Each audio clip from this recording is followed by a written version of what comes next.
자, 이어갈게요. 33번. 자, 다음 발해에 대한 설명에도 옳지 않은 것. 심플해졌죠? 자, 발해는 일본의 교역을 목적으로 대규모 사절단을 파견하기도 하였다. 두 번째, 이불병자상은 고구려 장식을 개성하였다. 다 맞아요. 정혜공주 무덤 출토된 도울사자장은 당나라의 문화예요. 요게 난이도가 있어요. 요거 틀린 사람 되게 많아요. 네.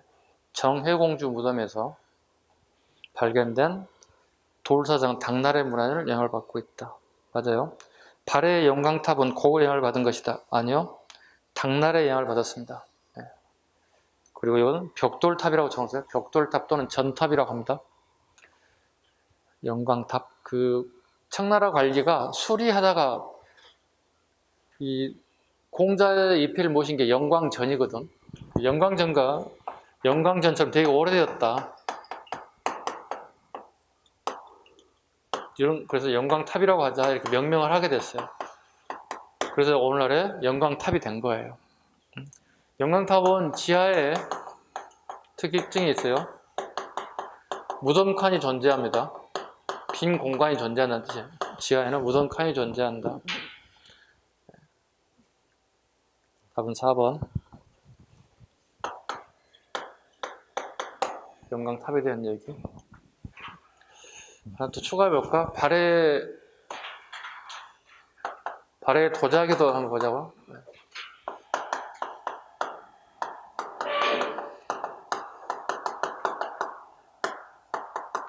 우리 시험에 아직 안 나왔으니까. 좀 어려운 공부하는 사람들은 삼채색 도자기가 발견돼서 색깔이 세 가지 채색이 돼서 되게 화려한 도자기도 등장하더라. 삼채색 도자기도 보이더라.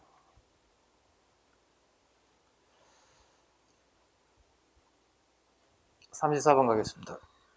다음 보기 문화재가 만드는 순서대로 나열해 보세요.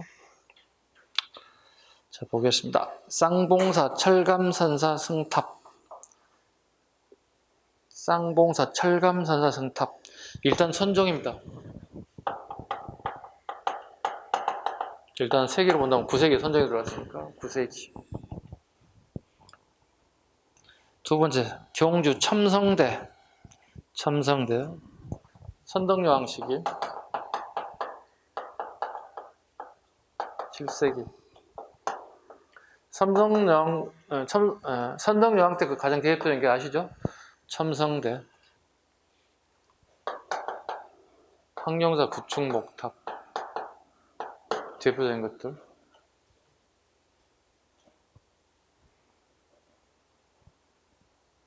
그 다음에 석굴암, 경도광,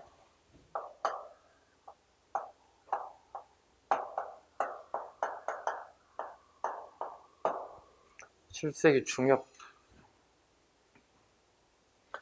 그 다음에 무령왕릉 지석. 무령왕릉 안에서 발견된 게 무령왕릉 지석이죠. 6세기 것. 이렇게. 그래서 답은 2번이 되어야 되겠습니다. 전체적인 시대 흐름을 잡을 수 있어야 풀 수 있는 문제. 네. 그 다음 문제 35번. 다음 내용의 왕 시기에 옳지 않은 것. 당나라 황제 대종이 불교를 숭상한다는 것을 듣고 가산으로 불교 공예품인 만불산을 당대종에 선물하였습니다. 경도광. 약간 좀 제가 응용을 했습니다. 이건 실은 경간부 기출문제인데 이걸 제가 응용해서 문제를 별도로 만들었습니다. 원래는 경간부에서 이게 선택지 답이 되는데 이걸 제가 사료로 제시해서 다시 문제를 만들었으니까 우리 일반적으로 나올 것 대비해서 만든 거니까 풀어봅시다. 자, 불교 장례 쪽 불국사 석굴암이 창건되었다. 경도광. 중앙관료의 칭호가 9년이 지명을 중국식으로 개편되었다. 일종의 하나 정책입니다. 초기에 지정왕식의 하나 정책이 있고 지방정부의 명칭들이 우리말에서 한글에서 한문화로 돼가는 것들 경도왕식이기도 하고요. 백관잠을 반포하여 관료들의 지켜야 할 덕목을 발표했다. 백관잠 성덕왕입니다.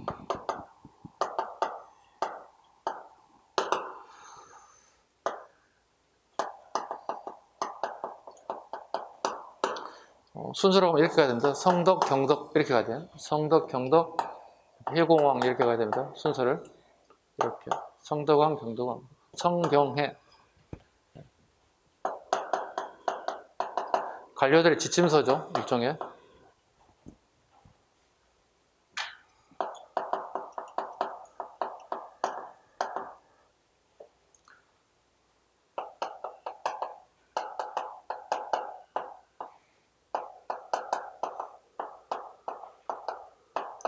고려 왕건이 후세에 전해졌다는 정계와 개혁 요소와 공통점이죠, 이게. 신라의 성덕왕 때 백관, 100명의 관료라는 뜻이야. 그러니까 100명의 관료는 모든 관료라는 뜻이 되는 거예요. 모든 관료가 지켜야 할 관료의 지침서. 태조 왕건이 정계와 개혁 요소를 모든 관료들이 지켜야 할 계율들을 적었다. 유사성이 있는 것들 이렇게. 답은 3번 옳지 않은 것. 집사부 중시 명칭을 시중으로 바뀌기도 하였다. 자, 우리 시험에 봐봐요. 신라 하대 그러니까 신라 중대에서 하대로 넘어가는 시기야. 그러니까 요 왕들은 중대에서도 하대로 넘어가는 마지막 단계 왕들이란 말이야. 그래서 성덕왕하고 경덕왕 여기 순서 잡아서 이 사람들의 업적 이 시기에 뭐가 있는지 하나씩 한번 정리해보자. 메모에 빈칸이 있지 한번 적어봐. 성덕왕, 경덕왕에 대한 얘기. 첫 번째, 성덕왕 때 가장 기본적이고 정전이 지급됐다. 두 번째, 국자감의 공자와 그의 10제자들,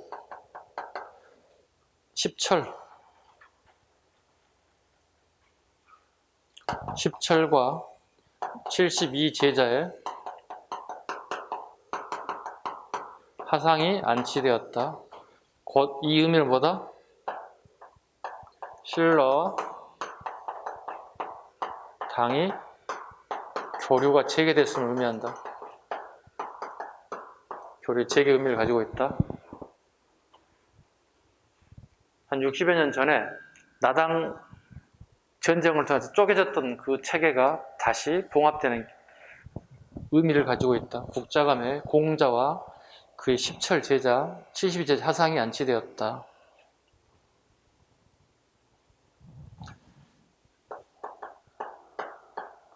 당나라의 요구에 따라서 발해 공격을 시도했다. 신라 김사란이 갔지만 폭설로 실패했지만 이것도 마찬가지. 이 두 개는 전부 다 요 특징이야. 신라와 당나라가 교류가 재개됐음을 의미한다. 김사란의 발해 공격에 관련된 부분. 하나 더.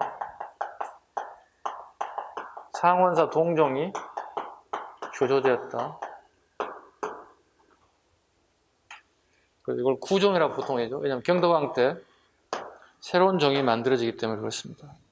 자, 경덕왕 가겠습니다. 국학이 태학감으로 명칭이 바뀌었다. 태학감으로 명칭이 바뀌었다. 그 다음에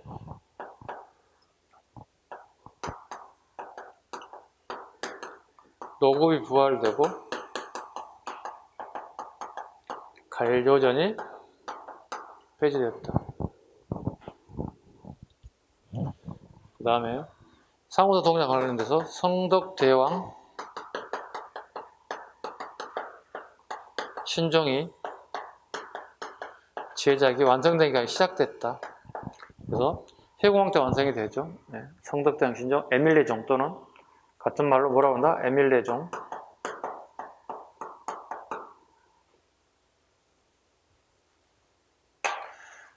나중에 봉독사에 걸렸다 해서 이걸 봉덕사종이라고 하는 같은 말로. 다 같은 말이에요. 성덕대왕 신종이라고. 잘못 적었다. 성덕대왕 신종. 신종 두 개 적었어.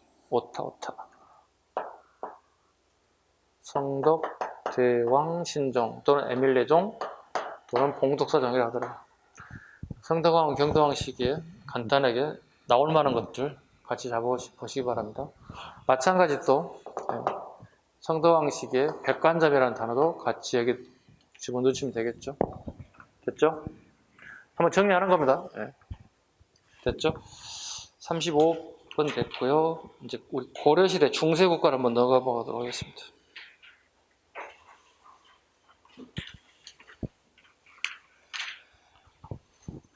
문제 36번. 중세국가. 고려시대 왔습니다. 빨리 왔죠? 고려시대까지 왔으니까. 빨리 와야 돼. 왜? 뒤에 설명할 게 많아서 지금 제주는 앞에가 설명을 최대한 줄이려고 그래. 뒤로 가면 갈수록 설명할 게 많아져서 특히 근현대사 부분은 설명할 게 많아져서 네. 자 갑니다. 고대 정치 갑니다. 36번입니다. 다음 후삼국 통일 과정에 관한 내용이다. 시기 순서대로 옳게 바이라는 것을 고르세요. 통일 과정에 관련된 부분입니다. 자 보겠습니다. 공산전투, 고창전투, 운주전투. 자 왕건의 후삼국 통일 과정에 대한 얘기입니다. 그게 이제 전쟁사가 꼭 들어가야 되는 부분이기도 하죠. 네. 가장 머릿속에 암기사항이 하나 있어요. 여러분들, 제가 이런 식으로 했던 거.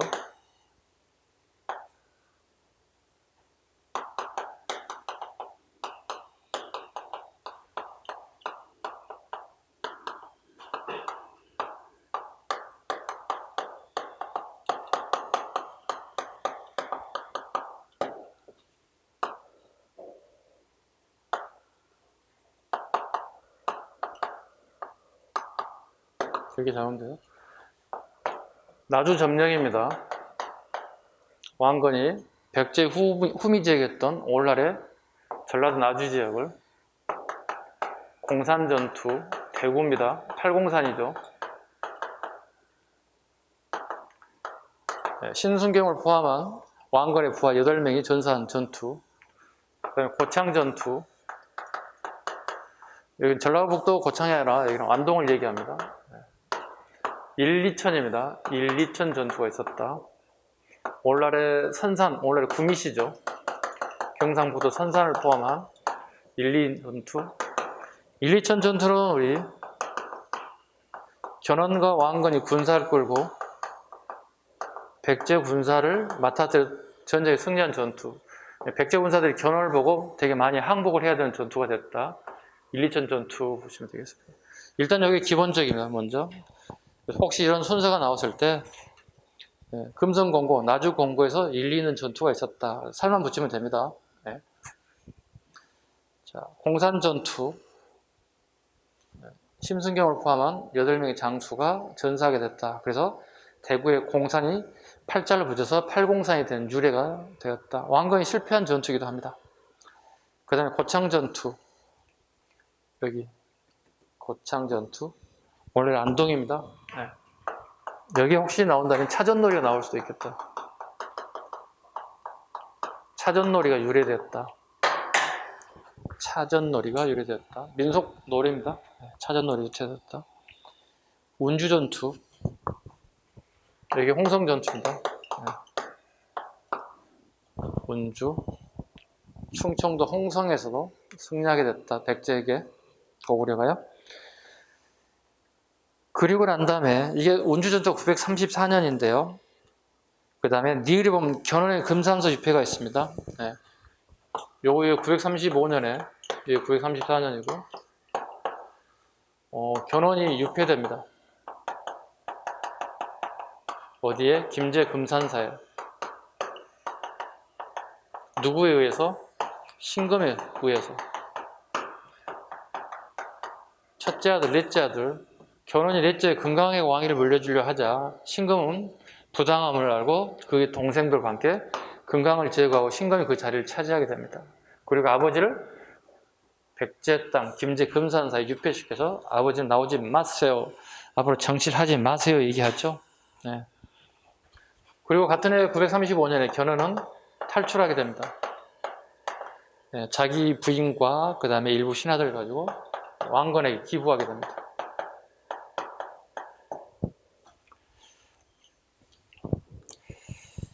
그 다음에 1, 2천 전투.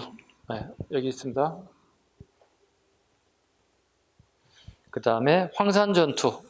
자, 황산 전투가 936년인데요. 논산입니다.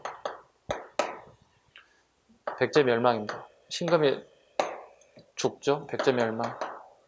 신금의 패망으로 황산 전투에서 끝나게 되었다. 논산에서. 그래서 논산에다가 그래서 유명한 절을 하나 만들어내죠. 백제 땅에서. 그래서 개퇴사라고 하는 절을 만들죠. 하늘 아래 큰 게 열렸다. 논산을 점령을 한 다음에 개퇴사를 만들겠다. 고려 초에 왕건 시기에. 답 1번입니다.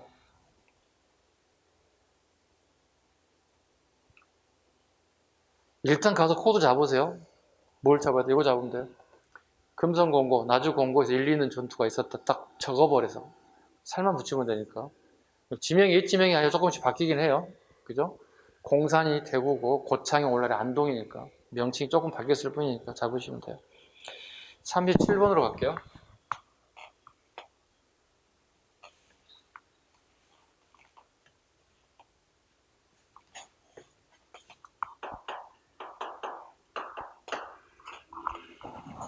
다음 내용과 관련된 왕대 역사적 사실로 옳은 것. 왕은 전란에 지친 백성을 다독이고 시기하는 정치를 펼쳤다. 고구려 진대법을 본다. 흑창을 줄이시죠. 왕건이네요. 흑창을 설치해 빈민을 구제, 조세를 크게 낮추고 궁궐이나 의복 등을 검소하게 하는 백성을 사랑하는 군주의 목을 외웠다. 태조 왕건입니다. 옳지 않은 것. 노비안건법 강종. 옳은 거군요. 강종.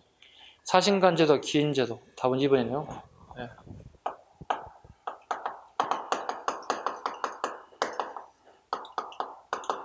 고려에서 등장하는 제도들이죠. 사신간하고 기인제도.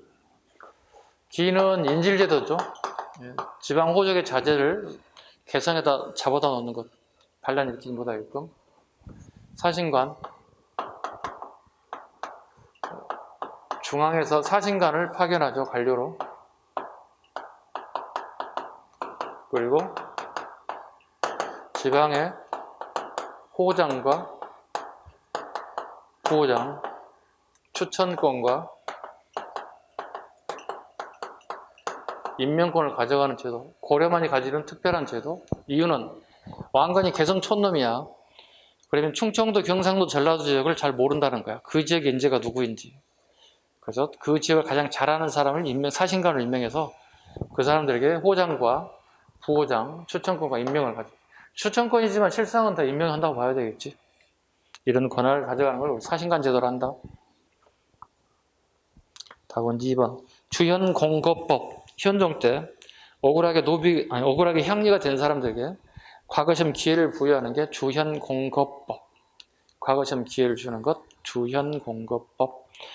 최성로의 시무 28조의 건의를 채택되었다. 성종 때 유교적 군주였던 성종이 시무 28조의 건의를 수행하게 되었다. 28조가 다 전해지지는 않고 현재 22개조만 전해지고 있다. 다음 38번 가겠습니다. 38번. 자, 다음 내용과 관련된 왕의 업적으로 옳지 않는 것. 왕의 이름은 왕소다. 답 나왔는데요.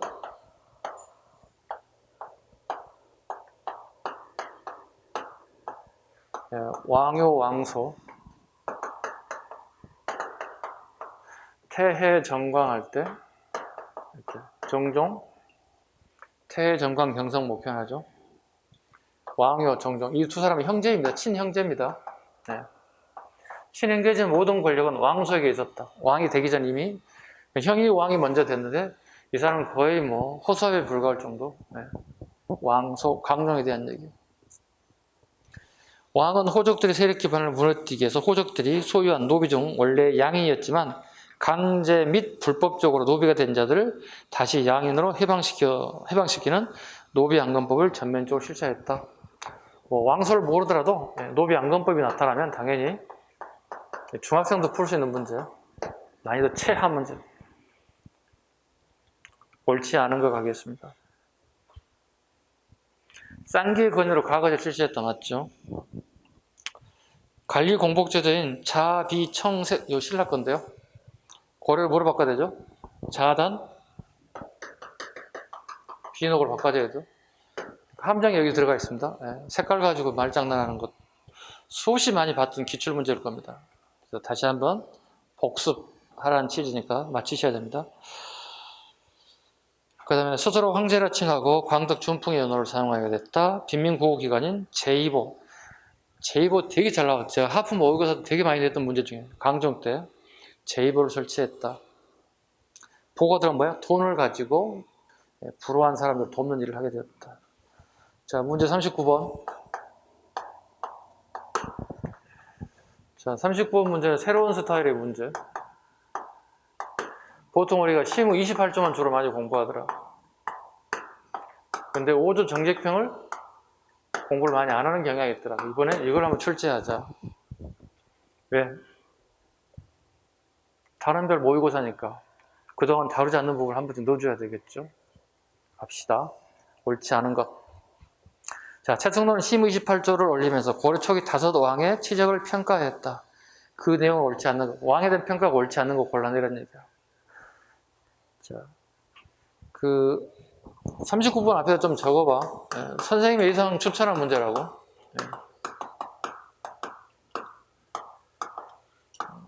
올해 한 문제 좀 나오지 않을까? 직렬이 어디에 나올지는 모르겠습니다만 여러 종류의 직렬들이 있으니까요. 자, 태조가 봅니다. 후한덕과 넓은 도량으로 후삼국을 통일하였고 전략과 검소함을 숭상하여 궁궐이나 의복에 돌을 넘치지 않았다. 아니, 건국자에게 이 정도 평가는 해줘야지. 태조에 대한 그 비평을 많게 쓰진 않아. 이 정도 되게 후한 평가를 하게 되면 태조 왕건에서 건국자니까. 태해 정광이니까 해정가 보겠습니다. 즉위 초에 큰 도량을 지녀 평판이 좋았으나 점차 사람을 의심하였으며 항상 호위병을 데리고 다니고 신하들에게 상벌을 균등히 하지 못하여 임금된 채통을 잃었다고 하였다. 해정에 대한 평가 맞습니다. 해정에 대한 평가를 좀 추가해 볼게요.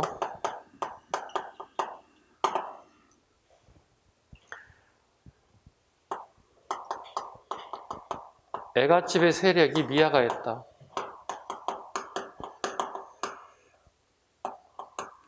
애갓집이 누구죠?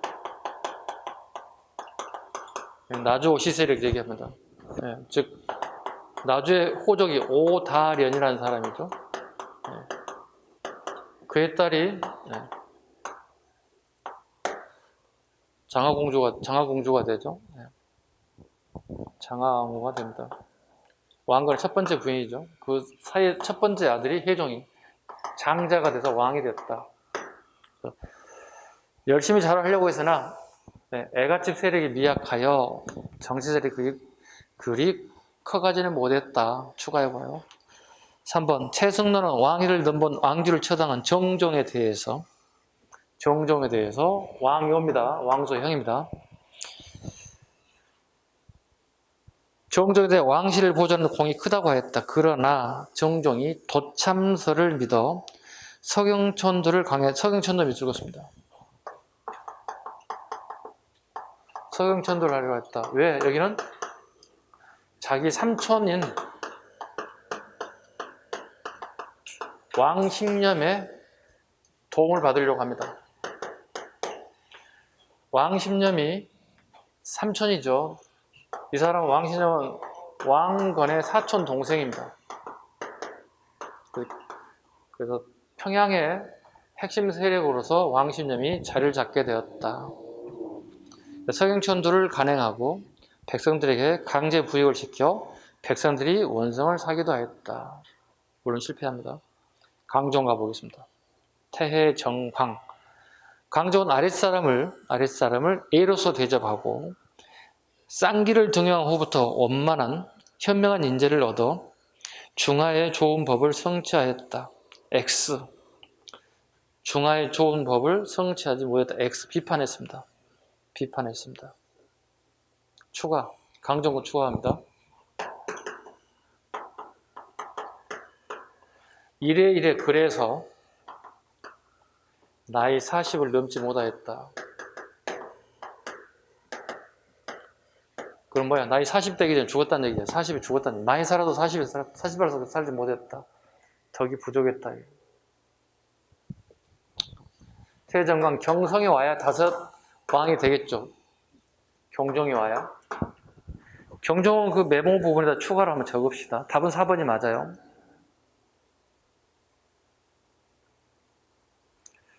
자, 한번 보겠습니다.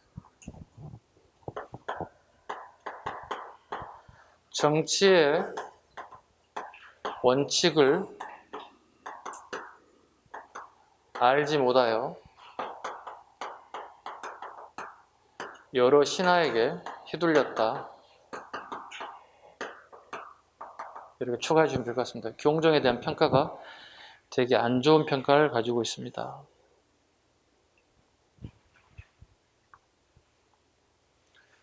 됐죠? 보조 정제편에 대한 문제가 나왔을 때 어디 함정이 있는지 잘 한번 다시 또 복습. 새로운 예상 문제이기 때문에 복습을 해 주셔야 됩니다. 자, 40번 풀어보겠습니다.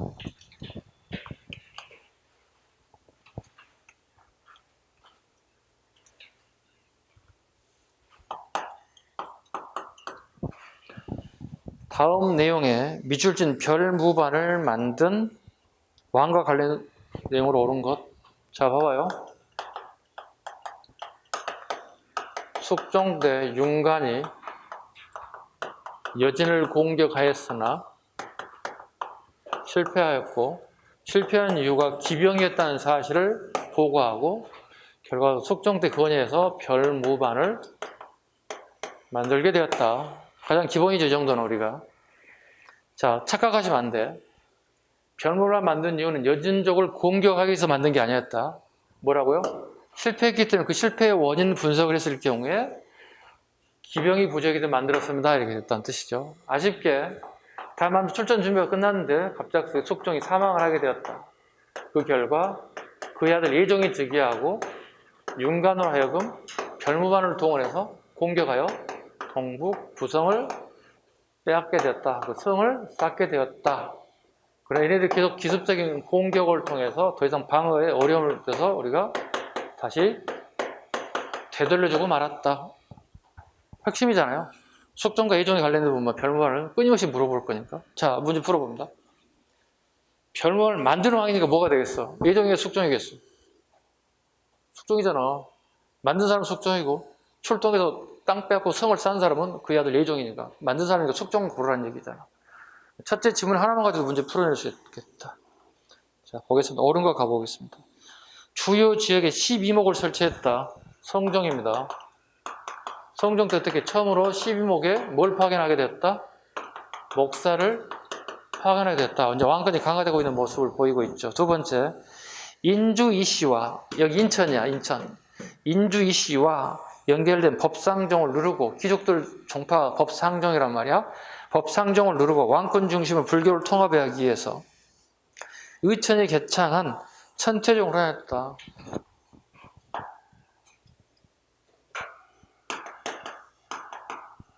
숙종의 동생이 의천입니다. 의천이 중국 송나라에 유학을 갑니다.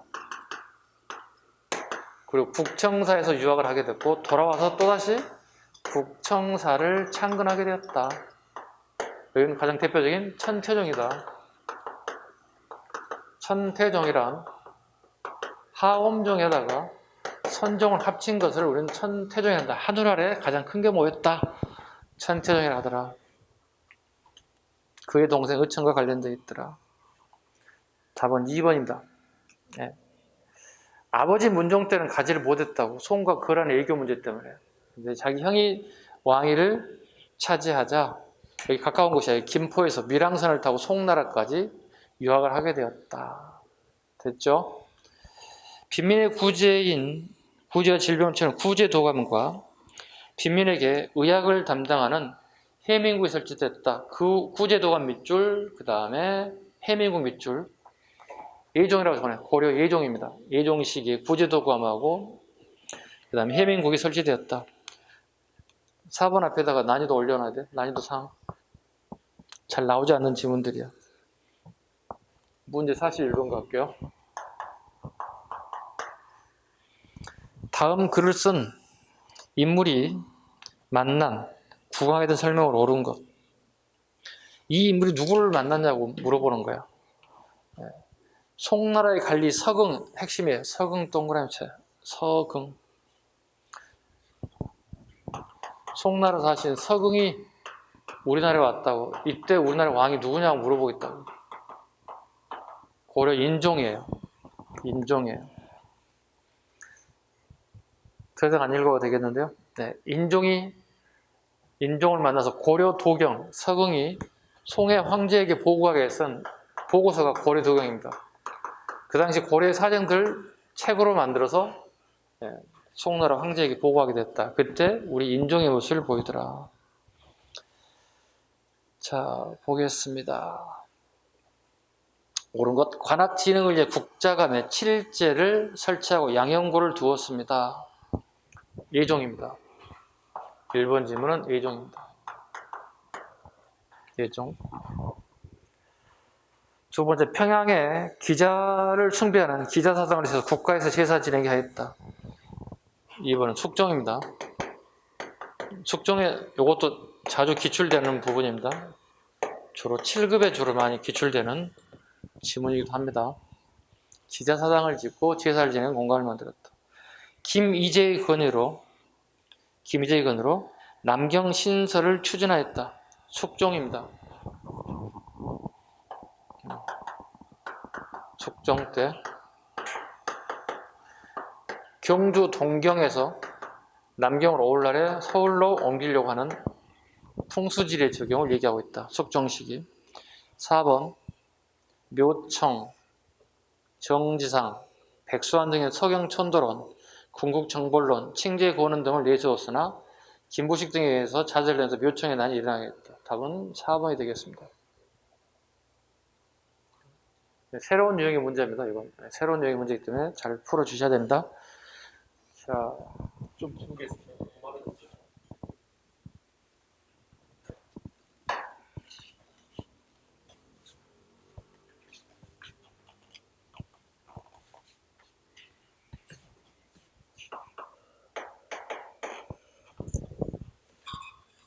원래 목표는 41번까지 풀어볼까 생각했어요. 근데 풀다 보니 욕심이 나서 좀 더 풀겠습니다. 자, 42번 풀겠습니다. 다음 고려 중기에 있었던 다음의 사실을 시기 순서로 옳게 나열한 것은, 자, 기억번 인종 때 이자겸이 오타가 나 있네요. 난을 일으키자. 네, 오타가 나 있습니다.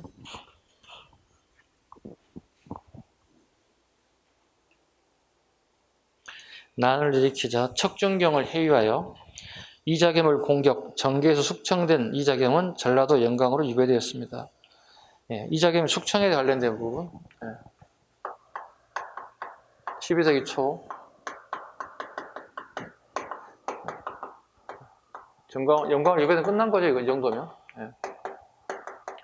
왕을 인질로 잡고 왕위를 찬탈하려고 했던 채 왕의 애 할아버지이기도 하고 사이기도 한 되게 복잡한 인종과 이자겸의 관계.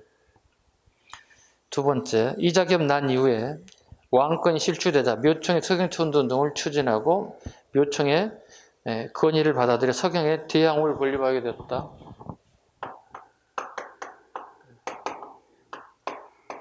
묘청의 서경천도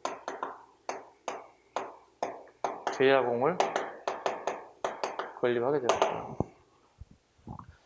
세 번째, 고려의 조정은 금나라 요구했던 군신관계, 예교관계를 수용하게 됐습니다.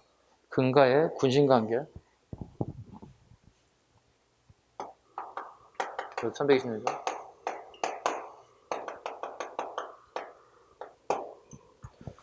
네 번째, 김부식이 인종의 명을 받아 삼국사기를 편찬하였다. 이거 연도를 암기하고 계셔야 돼요.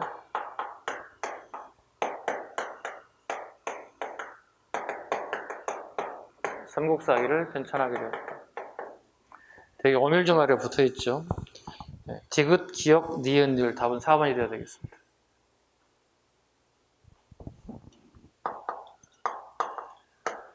(43번) 다음 사건을 이런 순서대로 바르게 나열하시오. 되게 이런 문제가 나오면 힘들게 하죠. 여러분들이 시험장에 가시게 되면. 이렇게 내는 이유가 뭘까요? 연습하라는 겁니다. 자, 서경유수 조이총에 난 정중부가 무신 정변을 일으키죠. 정중부, 이고, 이의방 이런 인물들이 지배계층의 반란이 일어나죠. 나는 무신 정권에 순응할 수 없습니다고 네. 지배계층의 반란이 일어나는데 대표적인 게 서경유수 조이총입니다.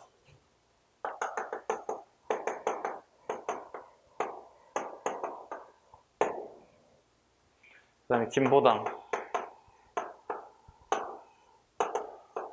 그 다음에 교정승려, 지배계층이고요. 여기는 피지배계층도 있죠. 그 대표적인 게 공주명학소에 나옵니다.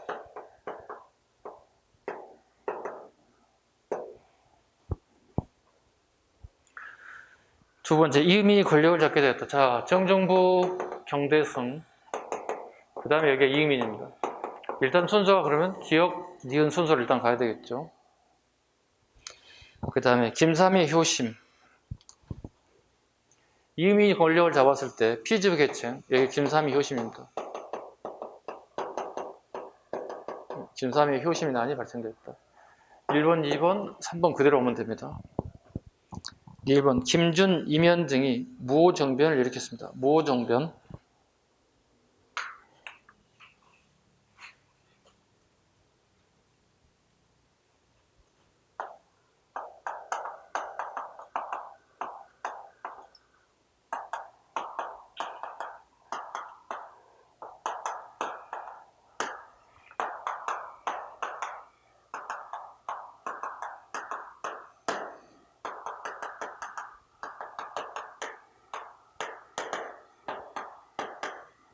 제거함으로써 최신 무신정권 4대 70년인 권력이 끝나게 되었다. 이걸 뭐라고 하냐? 무호정변이라고 한다. 김준이 한참 뒤 1258년 13세기 중반이에요. 기역, 니은, 디은, 니을 순서 답은 1번이 하면 되겠습니다.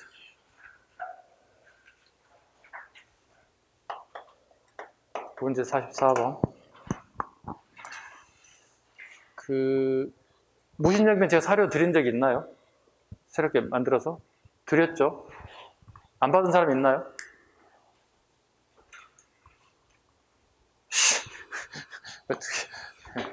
나중에 시간 나면 뽑아줄게. 다음 주에 왔을 때 한번 나한테 얘기해줘. 안 받은 사람 또 있어요? 받았어요? 한 분, 두 분. 또? 저한테 다음 주에 왔을 때, 오늘 내 못 뽑아들. 밖에 카운트 조교한테 뽑아달라면 욕할 거야. 아씨, 다 껐는데, 씨, 이렇게 할 거야. 다음 주에 무신정권 이렇게 흐름도 하나 다시 주세요. 새롭게 정리한 게 있으니까, 무호정변 다 정리한 게 있으니까, 원정까지 다 줄게요. 네. 그걸 좀 보셔야 돼요. 왜냐면 거기에 제가 지금 하품 모의고사에도 계속 출제하고 있는데, 뒷부분에 대해서 아마 체향, 체의, 이런 부분에 대해서 출제가 될 것 같아서 다시 정리한 게 있으니까 그걸 나중에 한번 드리도록 할게요. 44번. 자, 44번 갑니다. 다음 거란의 침략과 관련된 고려의 대응에 관련된 내용이다. 시간 순서대로 옳게 나열한 것은 자 보겠습니다. 강감찬이 기주 퇴가던 거란군을 격퇴하였다. 거란 3차 공격입니다. 기주 대첩이니까. 현종이 입조를 조건으로 거란과의 강화를 체결했다. 이거 거란 2차 침입입니다. 서인은 거란의 초선년과 쭉쭉쭉쭉 뭐예요? 이것은 거란 1차에 대한 얘기. 그 다음에 두 번째, 아니 1번, 강조의 정변을 구실로 강동 육주의 반환을 요구하게 되었다. 일종의 되게 항쟁사라고 해서 항쟁사 나오면 무조건 선후관계를 물어볼 것이다. 자, 기억나실 거예요. 송, 요, 금, 원, 명 이렇게. 요거 출제 안 된다고. 이건 한족들이니까. 우리가 군신관계를 맺을 때 싸울 이유가 없잖아. 이거 시험에 나오면 요거밖에 올 거라. 요 봐. 그거라는 1차, 그거라는 2차, 그거라는 3차라고. 자, 봐봐.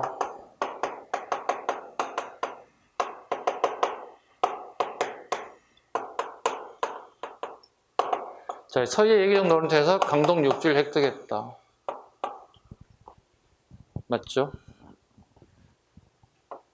자, 양규, 강조.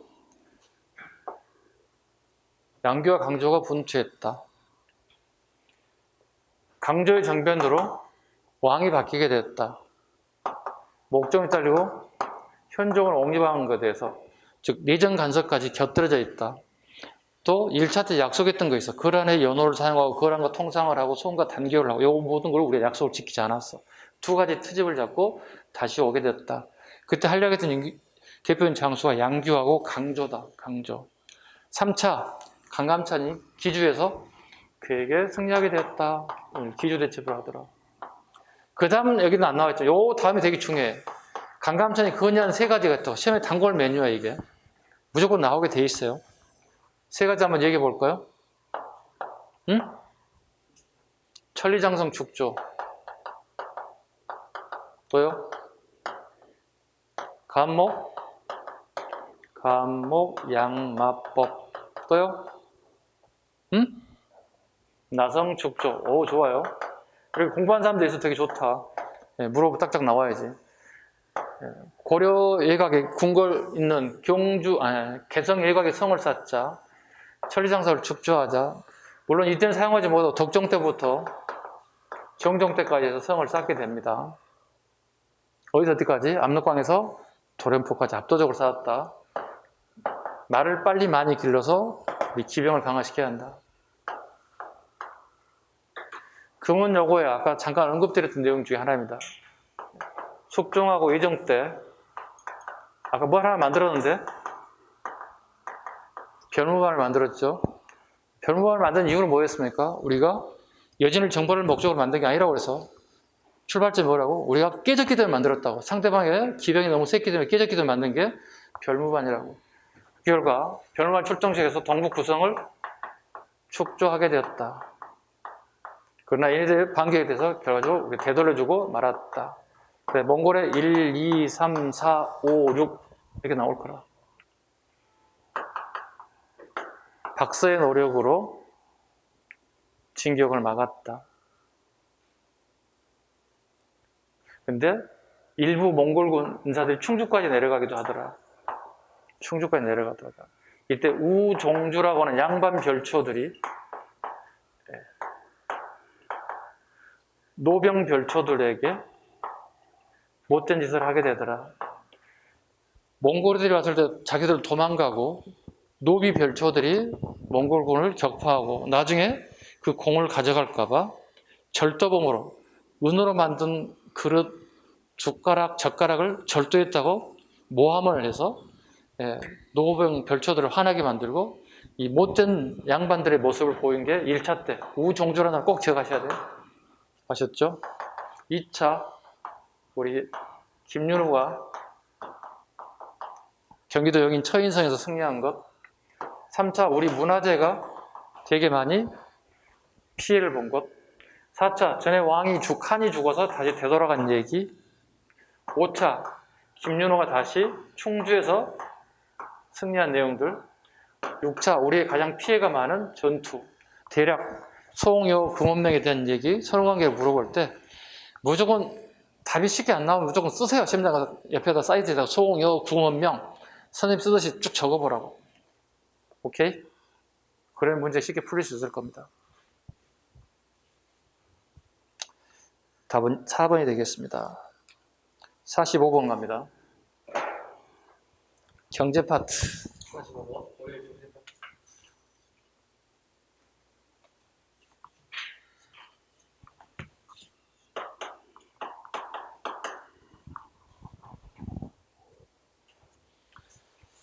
다음 고려의 토지 지도에 대한 설명이 더 옳지 않은 것.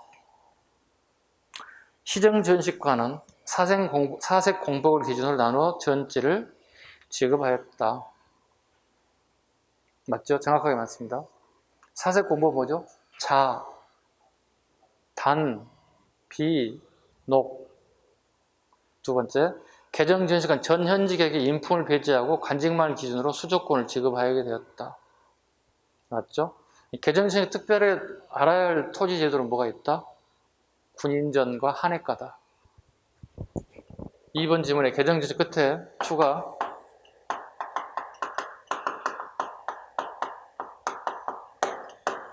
향례를 주는 게 한해가. 2군 6위의 군인전이 지급되기 시작했다. 경정 전시가는 무반에 대한 예우가 상승되었다. 맞아요. 토지 지급의 액수는 1등급 기준으로 120개를 지급하였다. 아니에요. 4번 지금 보면 틀렸습니다. 시정 전식과 110, 110 전지와 시지. 개정 전식과 100에 70, 100에 50 전체 시지와 어떻게 됐죠? 양이 감소했죠? 120개는 여기 나오는 게 하나도 없죠? 틀린 지문입니다. 말장난입니다. 4번 지문 틀린 지문입니다. 자, 그 다음에 봐. 고려 후기에 과전법상에서 제일 1등급 해당 사람들이 150개이야. 요거 구분하셔야 돼. 요거. 과전법상에서 전지에 대한 수조권이 150개인 반면 여기는 110, 100, 100이야. 과전법이 훨씬 더 양을 많이 지급했다는 사실도 같이 잡아주세요. 답은 4번이 되겠고요. 문제 46번.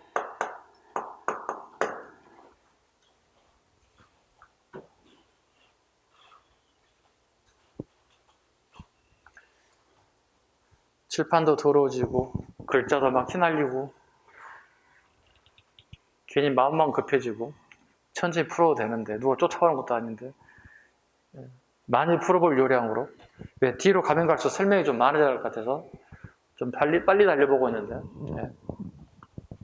괜히 마음이 급해집니다. 46번. 다음 고려시대에 대한 설명을 옳지 않는 것. 경제에 대한 설명을 옳지 않는 것. 1번 권세가들이 대규모 개간에 참여하며 사패를 받아서 토지를 학대. 사패는 국왕이 신하에게 토지와 노비를 하사할 때 내리는 문서로 사패와 함께 하사한 토지를 사패전이라고 한다. 이렇게 나올 수도 있다는 겁니다. 사패에 대한 설명을 쭉 나열한다. 두 번째, 농민들은 민전을 경작하여 제사로 수확량의 10분의 1을 국가의 세금으로 냈으며 역과 공부, 공납도 납부했다. 그래요. 시급은 왕족이나 공을 세운 신하들에게 수여하는 것으로 토지에 대한 조세 수치는 물론 토지에 딸린 인정, 노동력도 활용할 수 있었다. 다 맞습니다. 4번 왕실의 경비를 충당하기 위해 예역전은 향리에게. 저 밑에 경정 전식과 때 등장한 게 예역전. 틀렸습니다. 내정전은 맞습니다. 예역전 X, 내정전. 관청의 경비를 위해서 공회전, 이건 맞습니다. 그래서 예역전이 들어가면 안 되겠습니다. 자, 문제 47. 다음 고려시대의 경제생활에 설명 옳지 않는 것. 성종은 권원정부를 만들어 전국적으로 사용하게 하려 했으나 실패하였다. 유통이 실패했다. 돈이 돌려면 어떻게 사고 싶은 물건이 있어야 하는데 물건이 없다는 거야. 실패. 두 번째, 고려 후기 관청수공업이 발전해 민간수공업 쇠퇴했다. 틀렸습니다. 전기에는 당연히 뭐예요? 수공업이 관청수공업하고 소수공업이 발전합니다. 그랬죠? 후기는요. 사원숭어가 민간숭어업이 발전하겠죠. 반대로. 2번 질문이 틀렸습니다. 예선간 어기의 병난도는 고려 국제무역항이었다. 그렇습니다. 원간섭기 원의 지폐인 보초가 국내에 유통되었다. 이후 공양항 때는 보초를 모방, 우리나라 최초 지폐인 저하를 발행, 고려의 멸망으로 유통되지 못했다. 맞아요. 48번. 다음 고려시대의 조은제도에 대한 설명. 오늘 여기까지 풀겠습니다. 48번까지. 자, 좀만 힘냅시다. 옳지 않은 것. 조은제도란 지방에서 세금을 거둘 거예요. 그리고 보관할 거야. 이걸 조창이라고 불러. 그리고 배조자야. 배를 통해서 운반을 한다는 뜻이야. 자, 이걸 어디로? 서울로. 이거 뭐라 불러? 이걸 경창이라 불러. 이와 같은 제도를 조은제도라 불러. 오케이. 자, 갑니다. 옳지 않은 것. 1번 국경지대인 양계는 거둔 조세를 중앙으로 운반하지 않고 현지에서 국방비 등의 경비로 사용한다. 일종의 익류지역이라고 불러. 익류지역. 이거 고려조선 공통점이야. 적경선 부분에서는 내려왔다가 다시 올려보내면 그 비용과 소비되는 게 너무 많아진다. 두 번째, 고려시대에 거둔 조세를 농민을 동원하여 각 군현의 창고인 조창까지 옮기며 조창에서 개경까지 운반한 조창이 있는 지역의 주민인 조창민이 담당하였다. 이후 조언을 통해 개경의 자창과 우창으로 운반하여 보관하였다. 이번에 별표하세요. 이건 계속 반복해서 읽어주시기 바랍니다. 4번, 좋은 양이 증가하자 주교사의 소속의 배를 이용하였다. 오늘 이론을 저한테 배웠던 분 이해 갈 거야.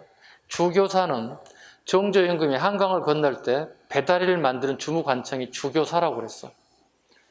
주교사에서 만들었던 배를 이용하는데, 이건 주교사에서 만든 배를 이용해서 조창에 물건을 옮기는 것은 조선 후기예요.